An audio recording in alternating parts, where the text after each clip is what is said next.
Nah, ini yang di slide selanjutnya adalah manajer pemastian mutu, kepala bagian pemastian mutu atau QA. Nah, QA ini lebih ini ya, pengetahuannya harusnya lebih luas ya dibandingkan dari produksi atau QC ya. Karena kalau QA ini nanti bisa di keduanya ya, cakupannya.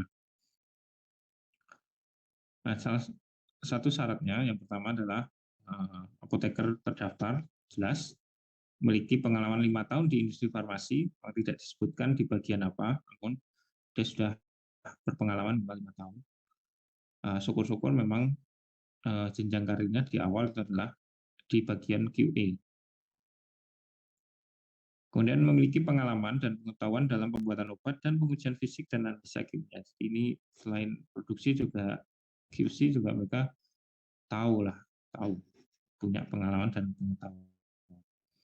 Kemudian memiliki kemampuan mengenai peralatan yang digunakan dalam pembuatan dan obat dan laboratorium.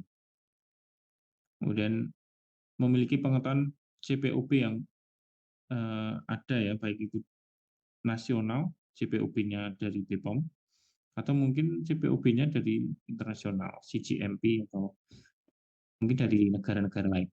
Ya, karena bisa jadi obat yang kita produksi itu tidak hanya diedarkan di Indonesia saja, namun diedarkan di negara lain. Oleh karena itu, kalau diedarkan di negara lain, kita harus mematuhi persyaratan CPOB-nya negara tersebut. Kita lihat misalnya persyaratan tablet, persyaratan kapsul misalnya ada buat itu apakah sama atau beda dengan CPOB di Indonesia.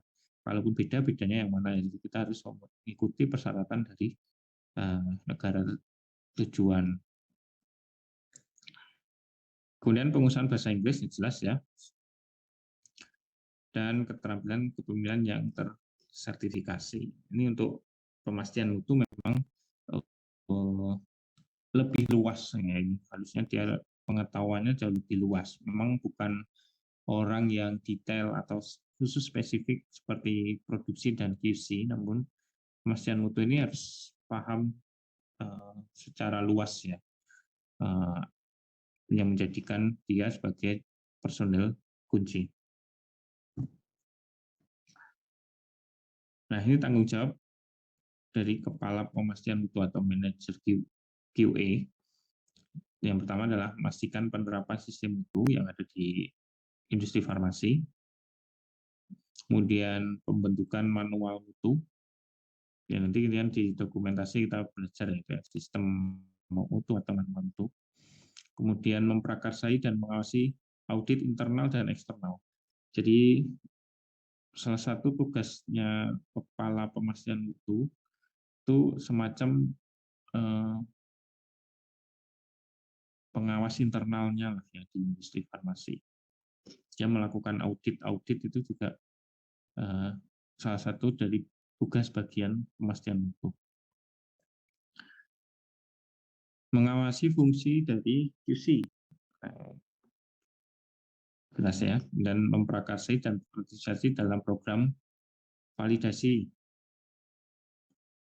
Kemudian memastikan pemenuhan persyaratan teknis atau peraturan BPOM yang terkait dengan mutu produk jadi. Nah, ini mengevaluasi catatan batch.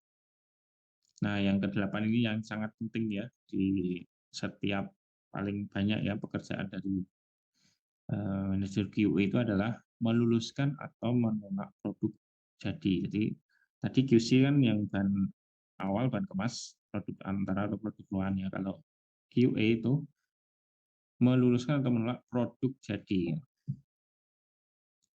Nah, kemudian memastikan bahwa setiap batch produk jadi telah diproduksi dan diperiksa sesuai peraturan yang berlaku di negara tersebut dan sesuai persyaratan izin edar. Jadi kita memastikan bahwa obat jadi itu adalah sesuai dengan persyaratan di negara tujuan. Kalau di Indonesia ya harus ikut CPOB, kalau di negara lain ya ikut peraturannya negara lain. Nah, ini adalah contoh dari struktur organisasi di industri farmasi. Mungkin sampai sini ada yang mau disampaikan?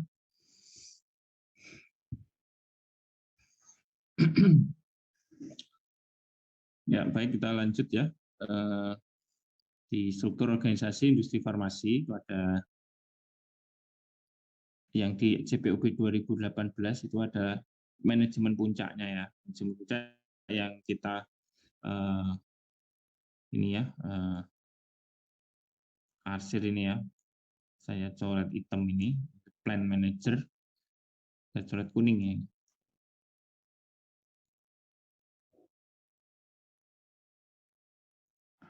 Nah, kemudian personel kunci. Nah, personel kunci ada 3 untuk CPOB. Manajer produksi, manajer QC, kemudian manajer QA. Ini untuk CPOB personel kuncinya ada 3 ini. Nah, yang lain kayak technical manager, R&D, PPIC manager itu secara organisasi memang bukan personel kunci dalam CPOB, namun mereka punya fungsi sendiri ya di luar dari CPOB. Nah, misalnya contoh kemarin sudah saya jelaskan itu PPIC manager. PPIC manager malah jantungnya dari pabrik. Nah, karena dia yang ngatur bagaimana nanti jadwal produksinya, bagaimana dia mengatur pembelian bahannya, kemudian persediaannya mau berapa, nanti ke marketing. Nah, ini bagian sendiri.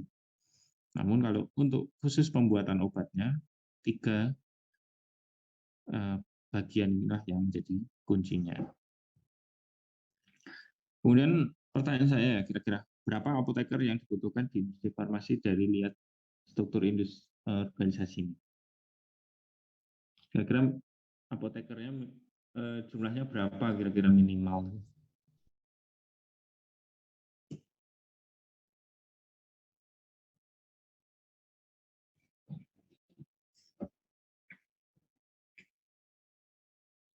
Ada yang punya pendapat?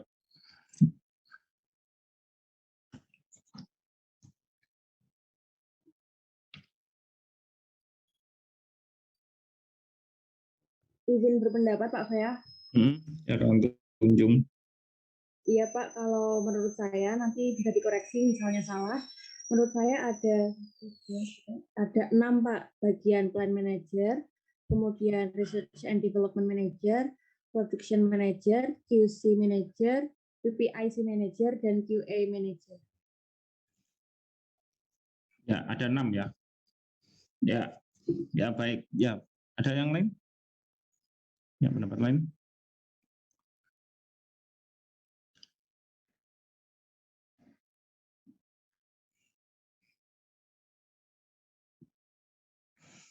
Ya, wajibnya jadi ada berapa? Kalau dalam peraturan Badan POM, wajibnya apoteker itu ada di sini ya. Production, QC, sama QA. Jadi ada 3 ya, ada 3. Kemudian ditambah delegasi tadinya. Jadi ada yang mendelegasikan kalau ini berhalangan. Berarti delegasi misalnya masing-masing 1. Berarti ada 6, 3 kali 2. Misalnya di supervisornya ini masing-masing adalah apoteker 1. Ini jadi delegasi kalau manajernya berhalangan. Berarti ada 6 minimal. Cuman nggak mungkin lah ya kalau di industri farmasi kok manajer apotekernya hanya 6. Jadi lain ini adalah apoteker.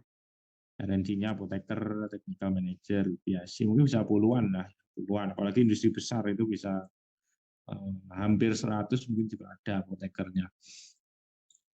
Namun yang wajib adalah ini ya, sesuai peraturan CPOB tadi, production, QC, dan QA.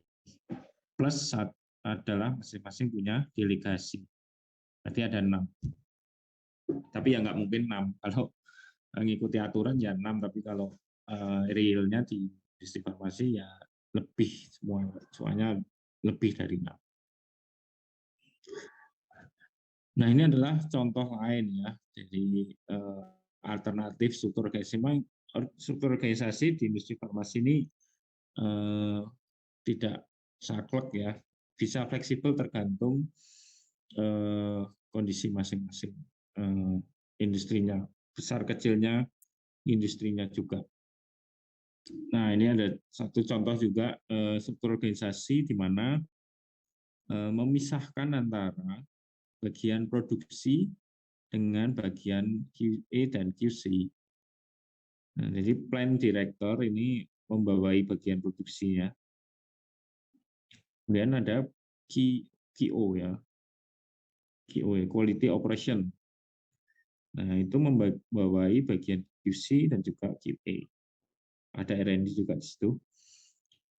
Nah, berarti plant director ini hanya bertanggung jawab pada produksinya.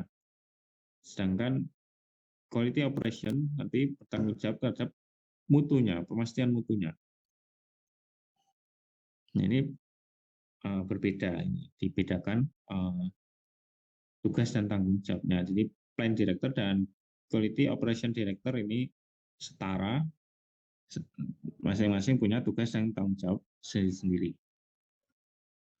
Ini alternatif satu, dan ini adalah alternatif kedua yang mungkin paling banyak ada di industri farmasi di Indonesia, yaitu di mana plant director atau kepala pabrik itu membawai tadi ada QA-nya, quality operation, dan juga production. Jadi production memang dibagi sendiri, ada bagian sendiri, sedang quality operation ini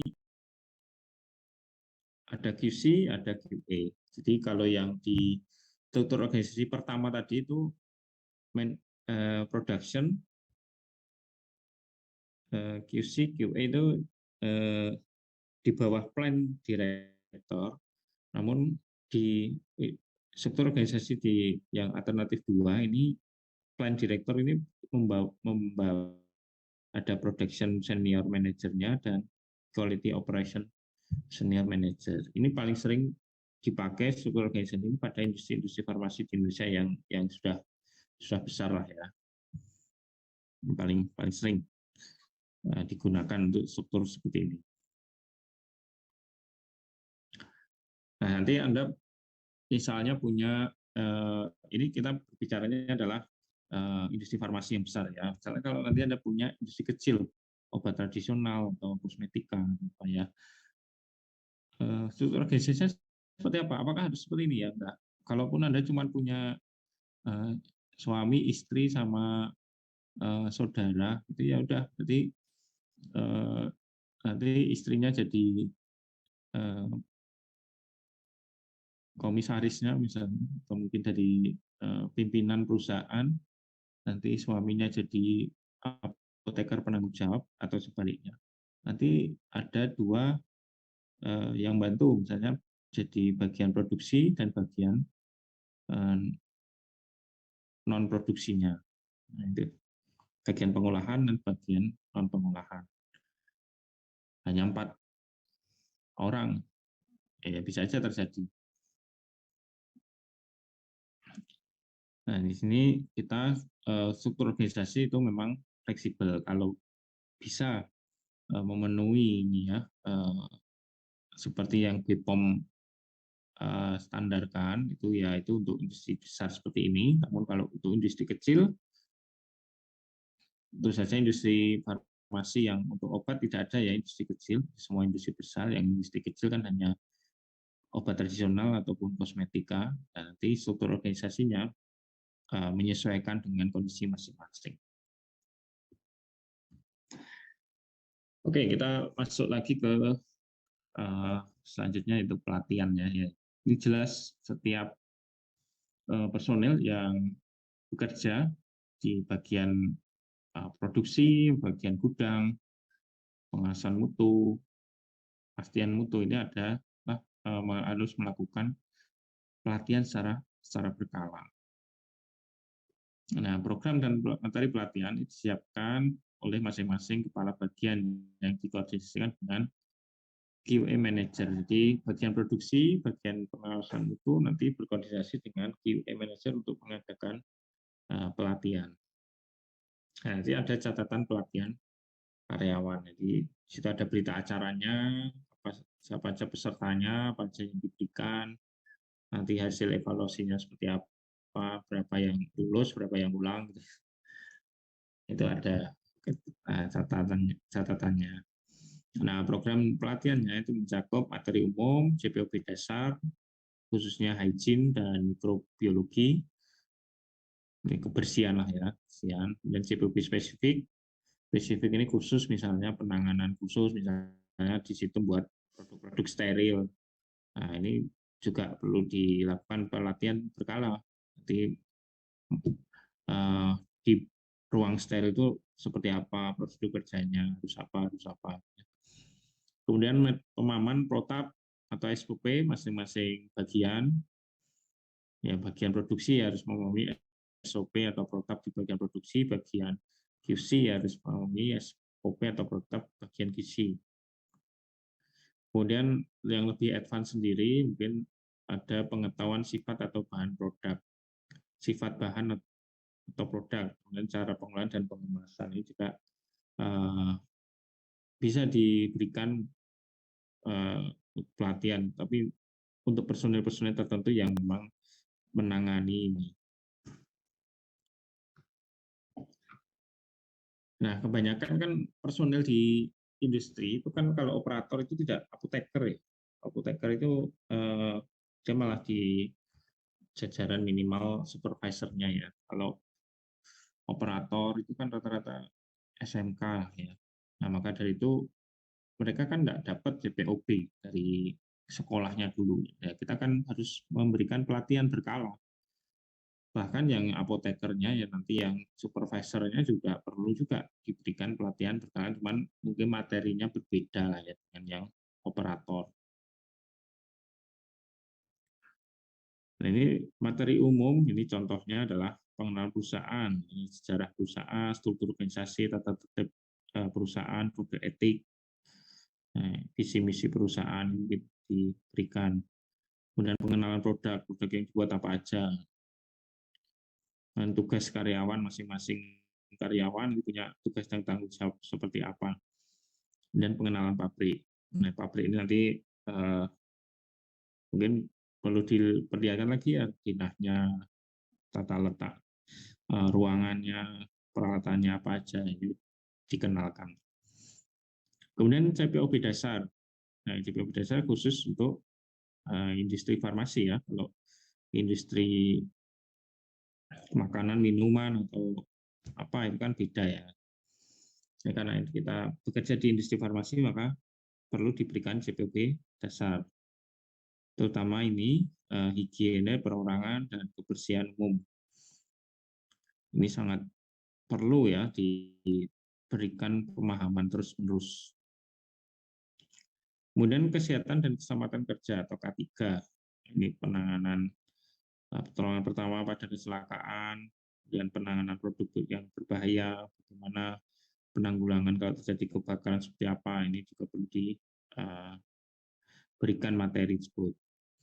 Kemudian pelatihan khususnya yang tadi menangani atau bekerja di ruangan produk steril, dan beta-lactam, penisilin, ada yang hormon misalnya, kan beda ya dengan obat-obat yang lain.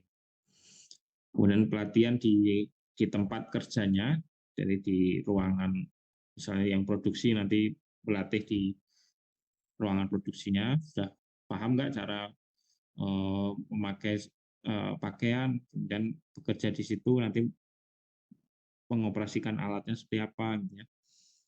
Dan juga mungkin ada pelatihan-pelatihan tambahan tertentu. Nah, setelah penilaian hasil, setelah pelatihan nanti ada evaluasi ya. Menyatakan bahwa personel tersebut sudah lulus atau mungkin perlu treatment lagi. Jadi diadakan tes, kemudian hasilnya dievaluasi, dan kemudian ditetapkan langkah-langkah selanjutnya untuk memperbaiki apabila ada personel yang kurang paham dalam penerapan CPOP. Nanti kita buat evaluasi.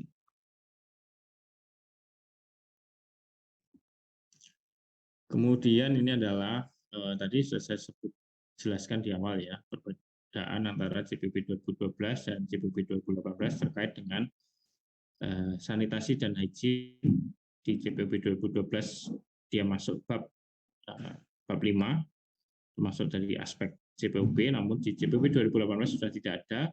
Sanitasi masuk peralatan dan higiene masuk personalia. Nah, ini kita singgung sedikit terkait dengan higiene. Nah, di higiene itu ada protapnya ya.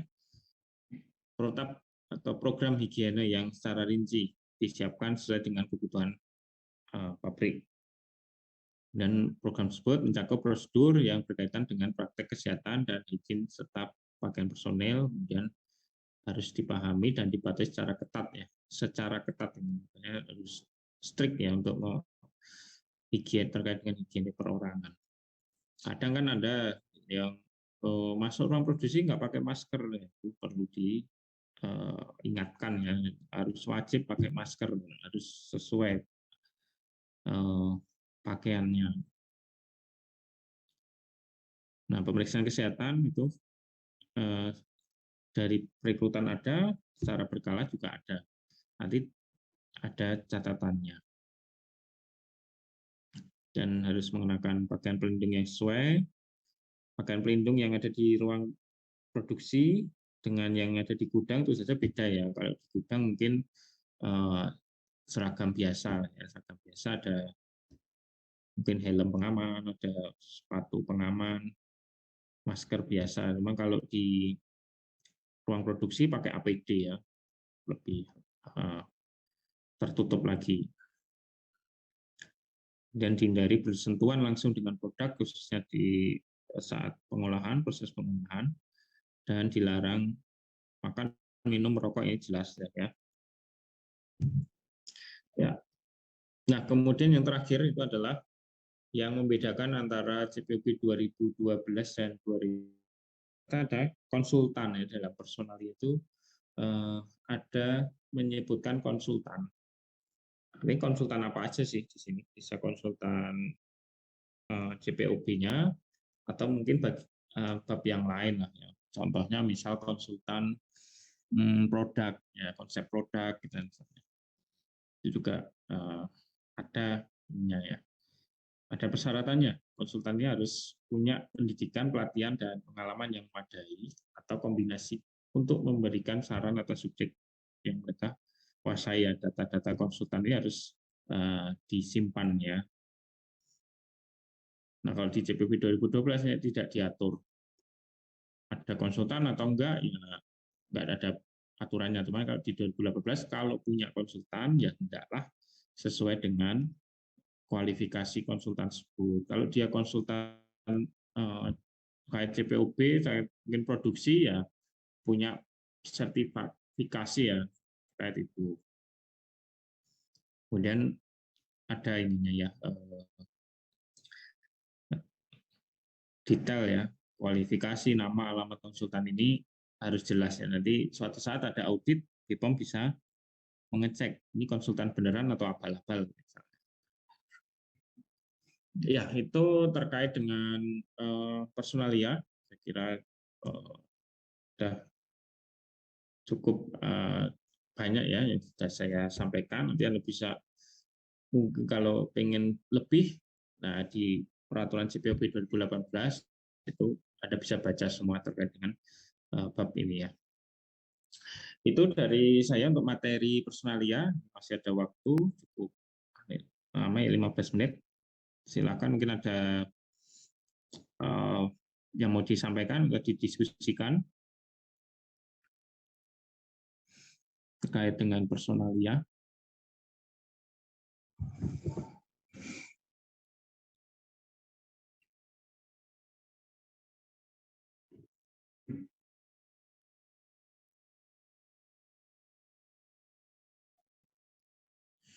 Tidak ada? Oke, baik. Saya anggap kalau tidak ada pertanyaan berarti Anda sudah paham ya terkait dasar-dasar atau konsep ini. Ya, selanjutnya seperti biasa ini saya ada tugas sedikit bisa Anda kerjakan eh, mungkin di MS Word atau apa ya. Itu bisa Anda simpan dalam file PDF. Nah, ada studi kasus terkait dengan personalia. Ada karyawan produksi tablet antibiotik beta-laktam berniat buang air besar saat sedang bekerja di ruang gray area. Sesuai persyaratan kebersihan dan izin, tentukan langkah-langkah yang harus dilakukan agar terhindar dari kontaminasi bakteri, khususnya E. coli. Nah, silakan mungkin Anda tulis langkah-langkahnya diketik dalam MS Word dan nanti Anda bisa save dalam PDF dan Anda upload di link yang saya bagikan. Ini saya bagikan linknya untuk tugas yang materi 3 ini di WA Group ya. Bentar.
Ya, silahkan bisa dikerjakan ya. Untuk soalnya tadi ada di PDF di halaman terakhir yaitu ya di PDF materi ketiga yang sudah saya share juga di WA Group. Jangan lupa untuk absensi di OCW sampai jam 10 ya nanti saya bukanya. Silakan jangan sampai kelewatan.